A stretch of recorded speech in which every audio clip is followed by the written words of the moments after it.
2 nouveaux décès en France à cause du coronavirus. Ça fait 9 morts en tout et 154 nouveaux cas en 24 heures.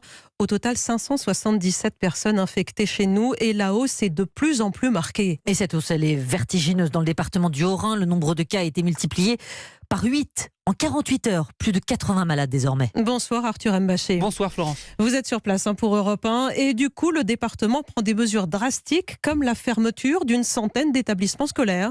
Et une centaine d'établissements, ça veut dire entre 30 et 40 000 élèves orinois en vacances forcées dès ce soir et sans doute pendant 2 semaines. Pas plus de 50 personnes dans un lieu fermé. Le sport à huis clos, pas de mineurs dans les hôpitaux et les EHPAD. Mesures contraignantes mais légitimes, dit le président de la région Grand Est, Jean Rotner. On est au début d'un phénomène dont nous ne connaissons pas véritablement l'ampleur. Donc on le voit encore depuis ce matin. Les appels au SAMU Centre 15 sont toujours en nombre. Les annonces d'aujourd'hui peuvent inquiéter et elles ne doivent pas inquiéter. Au contraire, ce sont des annonces qui doivent sécuriser véritablement une démarche. La maire de Mulhouse, Michèle Lutz, espère trouver des solutions pour libérer certaines catégories de parents qui vont se retrouver coincés avec les enfants à la maison. Il faut qu'on puisse mobiliser tous les personnels hospitaliers ou soignants à l'heure actuelle.